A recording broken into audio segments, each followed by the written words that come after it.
On the heels of a successful NATO summit last month that saw member nations agree to invest 5% of their GDP towards defense, NATO Secretary-General Mark Rutte was asked in a Fox News interview about recent critical comments from Russian Foreign Minister Sergey Lavrov. According to Associated Press, Fox News asked Rutte about Lavrov's criticism that the increase to 5% by NATO members would lead to the collapse of the organization. "And by the way, we also need to pay for this, for building up NATO further," Rutte said, "because we know the Russian threat is there." Rutte went on to say, "Lavrov, he's foreign minister of Russia. I think since the birth of Jesus Christ and since then, anything useful came out of his mouth. So let's not pay too much attention to Mr. Lavrov." Mr. Secretary, after your fantastic conference, almost all the allies agreed. Now you have Vladimir Putin seeing the increase in defense spending and saying it's going to cause your collapse through his foreign secretary. Your thoughts? Well, it was a huge foreign policy win for President Trump and his excellent foreign policy team, with Matt Whitaker, the ambassador here, and Marco Rubio and Pete Hegseth. And finally now, the Europeans have committed to pay the same amount of money as the US is paying. And this is a discussion going on since Eisenhower. And by the way, we also need to pay for this, for building up NATO further, because we know the Russia threat is there. And then to Lavrov, he is foreign minister of Russia, I think, since the birth of Jesus Christ. And since then, anything useful came out of his mouth. So let's not pay too much attention to Mr. Lavrov. The Danish Prime Minister, Mette Frederiksen, welcomed Ukrainian President, Volodymyr Zelensky, to a ceremony in Aarhus as Denmark took over the presidency of the European Union. According to Associated Press, Frederiksen has vowed to back Ukraine in its quest to join the European Union. Denmark is holding its 8th EU presidency under the motto, "A strong Europe in a changing world." Its aim is to help ensure the EU can take responsibility for its own security, boost economic competitiveness and tackle climate change. Europe faces many challenges. Russia's war on Ukraine, now in its 4th year, will weigh heavily on most policy debates. Economic turmoil also lies ahead. U.S. President Donald Trump's 90-day tariff pause ends on July 9th, with no EU-US trade deal in place as yet.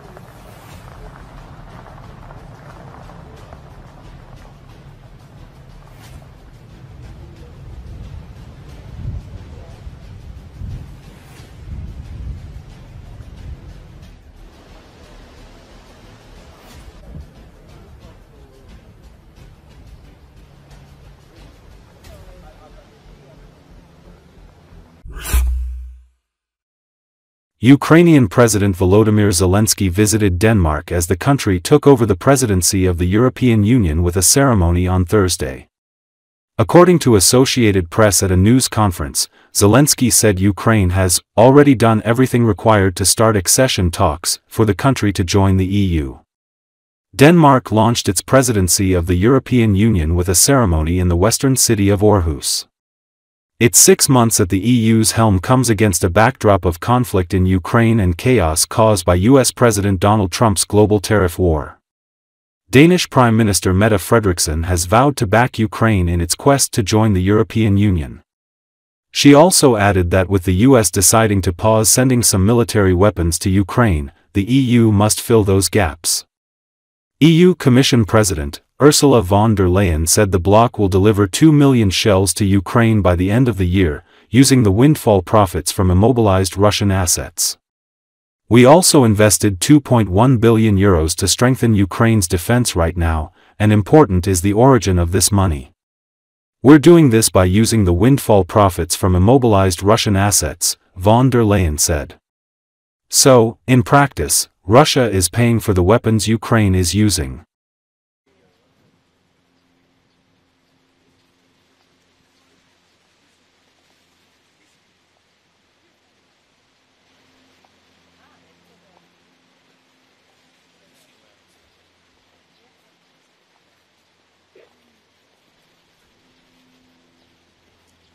welcome everybody to this press conference, and with that, I will leave it to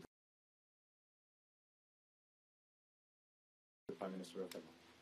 Ukraine has already done everything required to start accession talks, including being ready to open the first cluster, fundamentals, and we will be ready for the other clusters later this year. It's time to open the clusters, and the third goal is coordination. Now, when there are doubts about continued U.S. support for Europe, it's even more important to strengthen our cooperation and coordination through the EU, NATO, and also in our direct relations, both with each other in Europe and with the United States. For its presidency of the Council of the EU, we are living in uncertain times. Of course, we count on continuation of American support, but there are some items which Europe, it's a pity, but which Europe doesn't have for today, especially when we speak about PAC-3. I mean that missiles for Patriot systems. This is crucial, yes, and also when we speak about systems. But we count also on our Ukrainian production. We need more financing, more funds for this. We spoke about it today also, and we have, God bless, we have really good relations, and we count on EU, on Denmark, and on our relationships. And we have really some very important programs, which mentioned Madam President already, and I think it will very helpful. What about our bilateral relations with the United States and this support? So I hope that maybe tomorrow or in close days, these days, I will speak about it with the President Trump. In fact, no one is sacrificing more for Europe. We supported from the very beginning the idea of President Trump, unconditional ceasefire. I said it not once that we are ready for any kind of format of meeting. And I think that in Russia only Putin real decision makers. That's why we need meeting on the level of leaders if we really want peace. That's dialogue between phone call between Trump and Putin. We will deliver 2 million shells to Ukraine by the end of the year. We also invested 2.1 billion euros to strengthen Ukraine's defense right now. And important is the origin of this money. We are doing this by using the windfall profits from immobilized Russian assets. So in practice, Russia is paying for the weapons Ukraine is using. Everybody, that will conclude the press conference. Thank you.